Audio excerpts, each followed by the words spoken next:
Bom dia, boa tarde, boa noite, amados companheiros de meditação. Nós estamos iniciando mais uma apresentação do programa Uma Palavra à Igreja.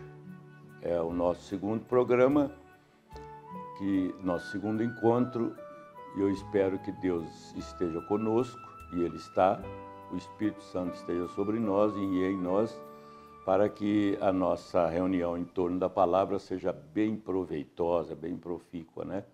Deus abençoe a todos, tanto aqueles, eu vou sempre dizer isso, tanto aqueles que estão sob a nossa responsabilidade pastoral, quanto os irmãos de fora que nos prestigiam com sua audiência, sua presença, né? Que pode até ser sentido aqui.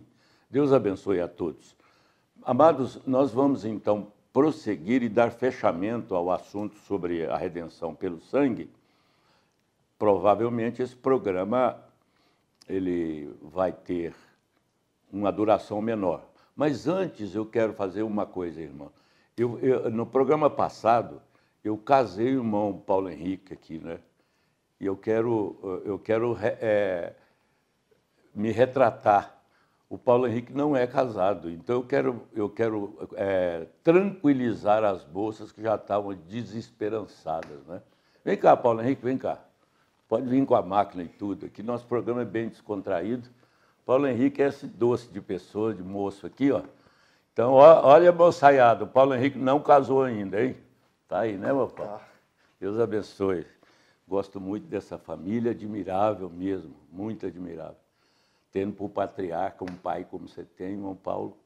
Deus abençoe a todos. Então, depois da nossa descontração aqui, eu quero ler a Bíblia com vocês. Eu quero tomar uma escritura que, repito, como eu disse no programa passado, a leitura parece até que não enquadra muito, mas ao longo do programa nós vamos ver, porque o nosso assunto é redenção pelo sangue. Então, eu quero ler isso aqui, ó. Vejam bem, Colossenses, melhor dizendo, versículo 8 e 9.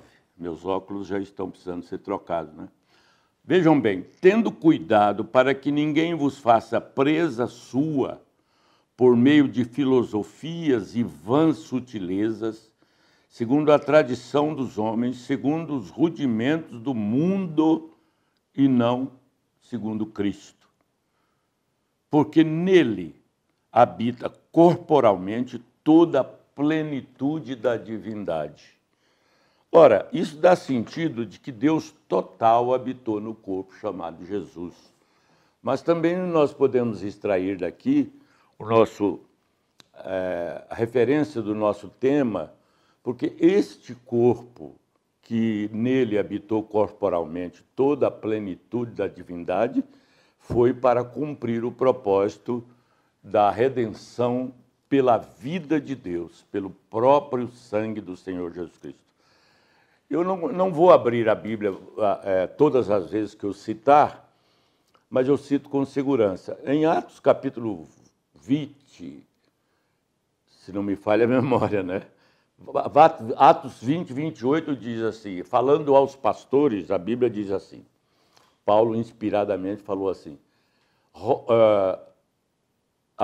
falando aos ministros, eu vou ter que me contradizer a mim próprio, porque eu gosto muito de ler textualmente, assim, embora esse versículo eu conheço demais mesmo, mas eu prefiro citar ele da própria Bíblia, Atos 20, versículo 28. Ele diz assim, mais ou menos, aos ministros, olhai por vós e por todo o rebanho de Deus, sobre o qual ele vos constituiu bispos, para apacentardes a igreja de Deus, que ele resgatou com seu próprio sangue. Atos 20, 28. Que coisa maravilhosa aí, que ele resgatou com seu próprio sangue. Colossenses diz, este corpo estava nele toda a plenitude da divindade.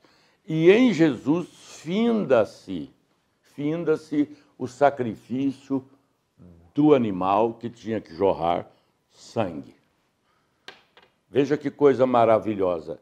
Em Jesus foi o último animal que sangrou e que, ao sair o sangue do seu corpo, saiu-se a vida que era plena nele, para que esta vida viesse sobre nós. Nós já aprendemos isso. Isso é revelação do sangue, que tão necessária entre nós. Tão necessária entre nós, tão necessária na compreensão de todos os cristãos. Então, o diabo, como eu disse no programa passado, através das eras, o diabo tentou não propriamente anular isso, mas ele tentou ir diminuindo a eficácia disso até chegar na nossa era, a era de Laodiceia final, isso não sendo eu não poderia dizer nem que é uma compreensão opaca, sem cores, é uma compreensão nula do sacrifício de Jesus. As pessoas perderam a noção do plano de redenção para a vida do homem, que quando o homem perdeu a ligação com Deus, a comunhão com Deus, o companheirismo com Deus, o plano de Deus era que isto fosse restabelecido e ele criou uma máxima que sem sangue não haveria remissão dos pecados, ou redenção dos pecados, como vocês queiram. Então, isso é a palavra, isso é o estabelecimento eterno de Deus. Eu disse que a morte do animal é que cessou-se no Calvário, mas eu não disse que a redenção cessou-se no Calvário. Aliás, emendando com o programa passado, eu estava me referindo a Apocalipse capítulo 5, quando João, olhando para os que estavam sentados no trono, ele viu na mão dele um livro fechado. O livro estar fechado foi o motivo do choro de João. Por quê? Porque João sabia que Deus havia cumprido o plano e João sabia que ele havia mandado o Redentor, parente. João sabia do nascimento virginal de Jesus Cristo. João sabia, tinha a revelação de tudo isso. João conviveu com Jesus. João dormiu reclinado sobre o peito de Jesus. João foi o último discípulo a ser morto. João era o discípulo mais novo. João foi o discípulo que Jesus disse que ele não morreria até que ele viesse. E quando Jesus transportou João para a ilha de Pátimos, aliás, permitiu que João fosse preso na ilha de Pátimos, ali João viu as eras sobre um patamar, as eras. Estas eras, elas eram o período da graça. Elas seriam o período da graça. Que graça é essa? A graça que foi estendida a contragosto dos judeus, porque os judeus não aceitavam que os ímpios, os pagãos, os bárbaros fossem salvos. Mas, através dos discípulos, dos apóstolos, Jesus começou a demonstrar isso mesmo. A samaritana, que era um parente próximo, mas não era considerada judia. Então, Deus começou a mostrar isso e ele abriu, dentro das 70 semanas de Daniel, ele abriu o período da graça, que é o entremeio entre a primeira metade da 70ª semana e os 3 anos e meio finais da 70ª semana, que é o período de grande tribulação. Mas não é o nosso assunto hoje. O nosso assunto é redenção pelo sangue. Então, vejam bem, este sangue não podia secar ali. Não é esse o termo, eu vou consertar. Não podia findar ali a eficácia. Derramou e pronto, não, ninguém seria mais salvo por isso. Não. Por quê? Porque o sangue de Jesus Cristo, que é o sangue de Deus, daquele corpo que corporalmente está habitando toda a plenitude, quando ele derramou a sua vida até Adão e Eva, o sangue de Jesus fez em efeito retroativo, assim como um raio, e ele justificou todos aqueles que haviam sacrificado o cordeiro, mesmo sendo um tipo. E ele fez essa redenção retroativa. O profeta William Branham, citando esse fato, ele mostra Mateus 26, 27, me falha a memória, quando os santos saíram dos sepulcros, quando Jesus ressuscitou. Saíram dos sepulcros, foram naquele cortejo glorioso, quando eles começaram a chegar nos portais eternos com um cântico, né? E os anjos responderam lá de dentro e perguntaram quem era o poderoso, e ele disse, Senhor Jesus Cristo, né? Em outras palavras. Então, este sangue expiou, redimiu os santos do Velho Testamento, que estiveram obedientes ao tipo. Só que, depois de Jesus morrer, passou a ser desobediência ficar com o animal. O animal irracional, porque o Redentor parente havia chegado para autenticar a fé do passado. Vocês vejam que o capítulo 11 de Hebreus, a Bíblia fala quase o capítulo inteiro sobre a fé. A fé de Abraão, a fé de Sansão, a fé de todos eles, que esta fé foi justificada pela vida de Jesus Cristo, o Redentor parente, o parente redentor, ao longo até a criação do homem. Mas esse sangue agora também, pela abertura da graça aos gentios, teria que fazer efeito até o final desta era de Laodiceia, quando o último entrasse. Quando o último. Agora, este sangue, ele cessaria para a era cronológica. Isso, a mensagem do Branham, eu não quero fazer aqui jogo de parágrafos, irmãos. Se as pessoas confiarem em mim, que eu estou citando a mensagem do Branham, eu agradeço muito, mas eu não vou me importar com quem quer que eu cite isso, cite aquilo, porque eu não cito nada que eu não tenha lido no irmão Branham. Então, veja, aquele sangue fez o efeito retroativo, mas aquele sangue não podia ficar só ali no Calvário e salvasse os antecessores. Mas ele iria salvar agora especialmente o pagão. Aí alguém faria uma pergunta assim, pastor, os judeus então são salvos por quê? Pelo mesmo sangue de Jesus Cristo, do qual eles rejeitaram, ser o corpo da plenitude de Deus. Só que isto foi Deus quem fez, diz Paulo. Deus fez. Há uma citação do irmão Branham que é uma coisa gloriosa. Ele diz assim, olha, um dia o judeu pegou o evangelho, pegou uma figura de linguagem, o judeu pegou e deu o evangelho. Deu também é uma figura de linguagem, expressão de linguagem. Deu o evangelho ao judeu, ao gentio, quando o período da graça abriu, que foi lá nos dias depois do Calvário. Então, mas contudo, quando este sangue, quando este tempo, melhor dizendo, acabasse, este sangue passaria a ter valor para a igreja noiva, que seria tirada do contexto cronológico, a igreja formal, nominal, continuaria. O que muita gente não entende sobre a abertura da palavra, embora seja fácil. Eles não entendem. Quando você diz a era terminou, não é a gente quem diz.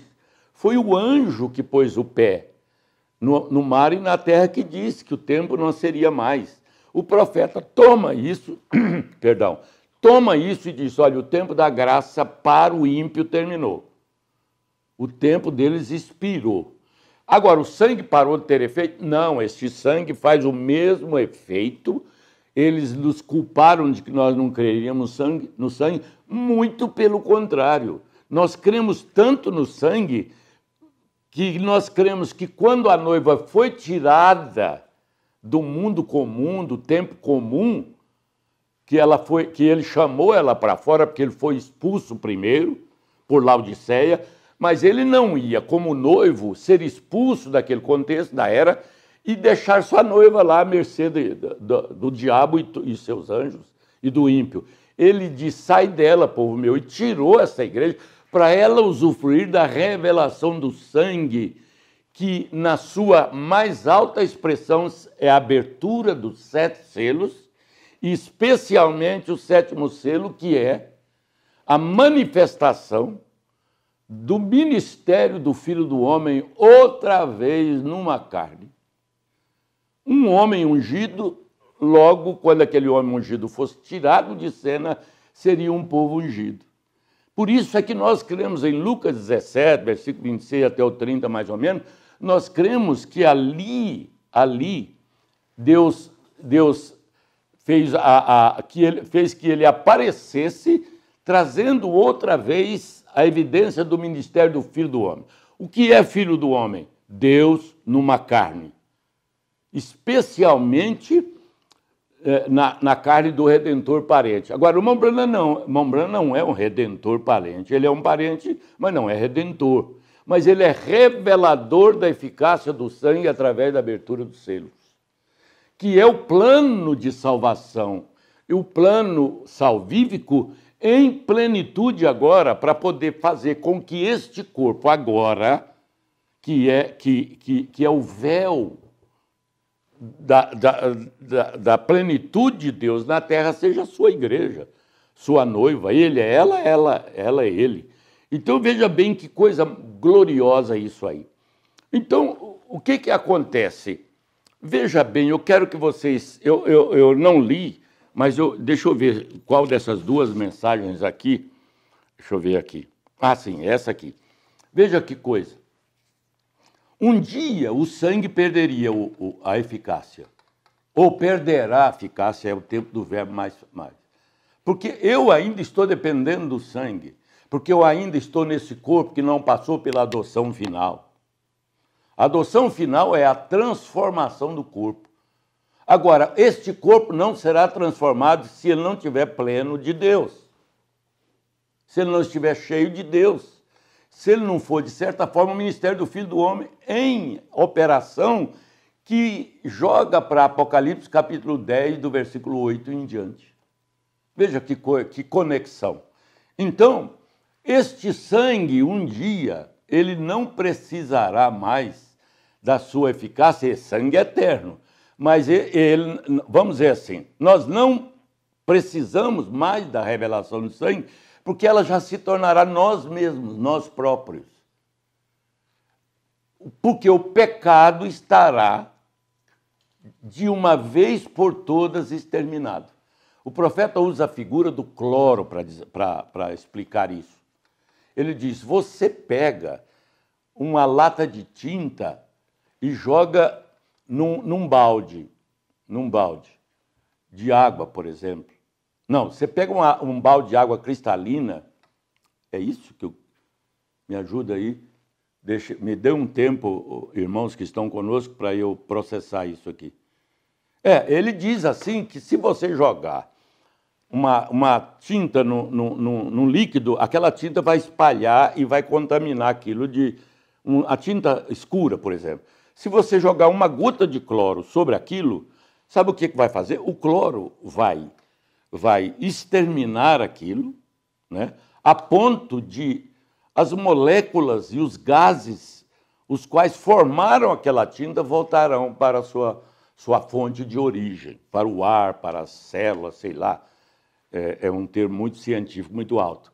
Então, ele mostra o seguinte, que quando o plano de redenção estiver completamente consumado, já não mais tendo eficácia no mundo, e a maneira que o mundo lida com as coisas de Deus, você mostra que o tempo da graça terminou para eles.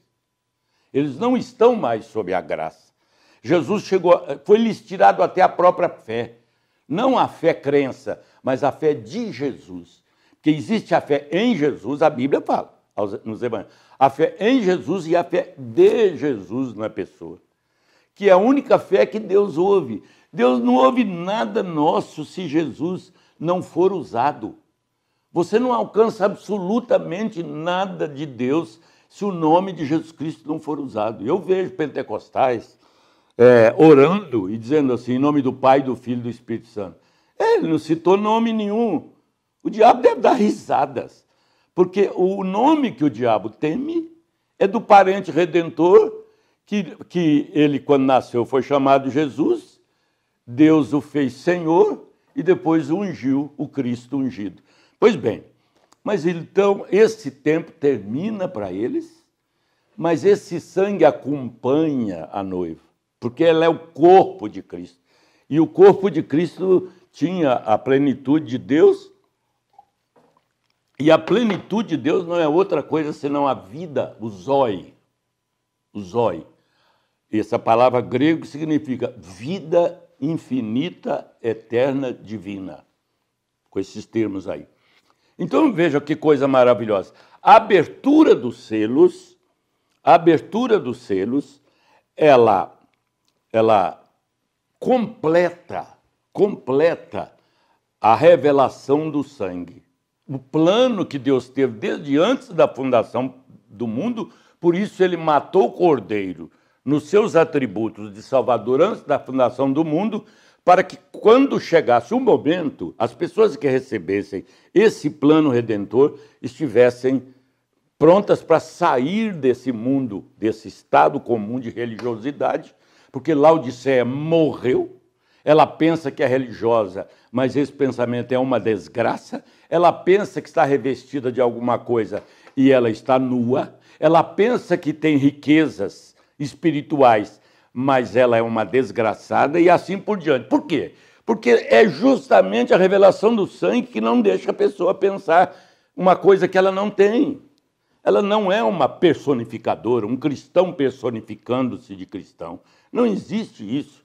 Existe um cristão redimido, justificado. Eu quero falar um pouquinho sobre justificação. Só um pouquinho, abrindo um parênteses aqui. Justificação, santificação e batismo com o Espírito Santo. Eu estou com esse copo aqui. Suponhamos, essa ilustração, eu creio que foi o profeta que fez. Foi ele mesmo. Este copo está limpíssimo, aciado, esterilizado, vamos dizer assim. Então, um dia, esse copo se perde e cai na lama. Justificação é você achar este copo e tirá-lo da lama. Nunca mais lama. Agora, ele precisa ser santificado porque ele sai arrastando resquícios e ele tem que ser santificado, lavado pelo sangue. Justificado, sai pelo sangue, pela morte expiatória, vem e santifica pelo sangue e depois ele ficou apto a ser preenchido, que é o batismo com o Espírito Santo. Veja bem, essas três etapas, justificação, santificação e batismo com o Espírito Santo, sobre essas três etapas, como eu disse no programa passado, elas três compõem o todo do novo nascimento. Novo nascimento. Nasceu de novo. Por que novo nascimento? Porque nós tivemos um nascimento natural, o nascimento da nossa mãe. E esse nascimento se deu por causa de um encontro consensual, íntimo do meu pai com a minha mãe. Esse nascido do meu pai e da minha mãe, ela me deixou completamente inapto para ser um parente redentor. Por isso, o nascimento dele foi virginal. Eu falei isso ontem, todo mundo deve ter entendido. Então, vejam bem, ele tira essa igreja e o sangue acompanha ela. Acompanha ela. Querem saber de uma coisa? Quando Moisés e Elias forem aos judeus, no intervalo entre o final da tribulação e o milênio, claro, alguém, não, mas é durante o período de tribulação. Há um espaço aí e você deve preencher isso com a presença de Jesus, como José deixou sua noiva no palácio e foi se manifestar aos seus irmãos. Esse é o profeta que fala. Eu disse, eu não vou citar parágrafo, porque eu confio que vocês leram o que eu li. Então, ele volta para o judeu, não com outro evangelho. Aí vem o irmão Branham e diz assim, esta mensagem é que irá ao judeu. Esta mensagem, ir ao judeu, é justamente o momento certo do gentio devolver ao judeu o evangelho. Eles aceitarão a Jesus como redentor parente, como Cordeiro de Deus que eles rejeitaram desde João o Batista. Isto, então, é o quadro da revelação do sangue. Uma vez compreendido isto, você jamais cairá da fé. Você vai falhar até o último segundo da sua vida, não é verdade? mas você jamais será presa do diabo. Então eu disse, vou falar em justificação. Veja bem, a justificação é o primeiro passo das 3 etapas da graça. Mas a justificação, irmãos, é completamente diferente, perdão. Eu já disse isso aqui. É completamente. Que vem, eu vou pegar um irmão aí, internauta. Irmão, você tem um filho, vamos chamar esse irmão de José. Irmão José, o senhor tem um filho? Tem, pastor. Que idade tem seu filho, mais ou menos? Ah, meu filho tem 18 anos. Então eu vou pegar meu neto, Benhur, ali, que tem 18 anos também. Aí o meu filho, Benhur, mais o seu filho, João, vão viajar a uma cidade aí. E tem a infelicidade de capotar o carro e um dos dois morre. Um dos dois morre. Então, aí a notícia chega assim, olha, para nós dois, para mim e para o pai do Benhur. Chega e diz, olha, os rapazes sofreram um acidente e um deles morreu. A notícia chega ao mesmo tempo. Sabe o que é que acontece? Eu, sem querer, com o Espírito Santo, cheio da graça de Deus, de qualquer forma, porque eu não fui transformado ainda, lá dentro do íntimo do meu coração, eu vou pensar assim, tomara que o que escapou foi meu filho. Sabe o que é isto? É porque a morte do Redentor teria que ser feita, ela teria que ser a morte de Deus. Deus morreu. Ele teve que criar um corpo para ele morrer, para que o sangue fosse tão eficaz que quando Deus tiver completado a obra de redenção em mim, não vai haver isso mais, mas se houvesse, eu diria assim, tomara que seja o meu menino que partiu. Por quê? Porque Deus fez isto. Quando o judeu entender isto, eles vão entender a grandeza de Deus, eles vão agradecer pelo bárbaro, pelo gentio ter sido salvo. Eles se tornarão uma nação eleita, não é verdade? Nós somos um povo eleito, eles são uma nação eleita, eu não creio que eu não estou trocando as bolas. Então, vejam bem que coisa maravilhosa é o plano redentor. Então, eu diria, é necessário ou não é necessário que a igreja, que esse líder da igreja, esse pastor, esse sacerdote, pregue isso exaustivamente para a sua igreja. Eu estava lendo uma mensagem aqui do irmão Brando, deixa eu ver se é exatamente isso. Se não for isso, eu cito de cor. Uma irmã falou para o irmão Brana assim, irmão Brana, já faz a 3ª ou 4ª vez que eu venho à sua igreja e você você diz que, no primeiro culto você disse que Jó estava na cinza. No segundo culto você disse que Jó ainda estava na cinza. No 3º culto você falou de Jó sobre a cinza. Você vai manter Jó na cinza o tempo todo? Por quê? A irmã Brana contou uma outra experiência, perdão, para ela. Ele diz assim, então eu vou te contar uma outra coisa. Havia um pregador que ele fez uma reunião e todo dia ele pregava sobre arrependimento. Arrependimento. 3º dia, arrependimento. 4º dia, 5º dia. Aí chegou uma coisa para ele e falou, mas que evangelista é você? Você só está pregando sobre arrependimento? Quando é que você vai parar? Ele falou, quando o povo arrepender. Quando os ouvintes demonstrarem que estão arrependidos. Veja que coisa gloriosa. Quando é que você pode partir além do arrependimento? Quando você for justificado. Porque se o Paulo Henrique está aqui, me deram um tapa na cara, eu já falei isso pela milionésima vez, me deram um tapa na cara, eu posso perdoá-lo de ter dado, eu posso perdoá-lo de fato de ter dado o tapa no meu rosto, mas eu não consigo esquecer. Eu perdoo de fato, mas toda vez que alguém mencionar que tomou um tapa, eu vou dizer para eles, eu também tomei uma vez. Agora, o que é justificar? Que é o primeiro passo e o mais importante, embora você vá falar, não, é ser cheio de Deus. Mas eu estou falando do contexto 3 etapas, porque ele é a base de tudo. Então, o que é justificar? Justificar é tirar você do barro, processar em você a santificação e depois te encher como se você nunca tivesse feito nada. Nunca. Davi disse que bem-aventurado seria a pessoa que Deus não imputasse o pecado a ela. Este é o eleito, este é o lavado pelo sangue do Senhor Jesus Cristo, esse é o santificado pelo sangue, e aí ele é com certeza, redimido pelo poder, redimido pelo sangue, redimido pelo regozijo, redimido por que mais, como a Bruna falou? Em plenitude, por plenitude de poder. Então, Deus abençoe a cada um de vocês.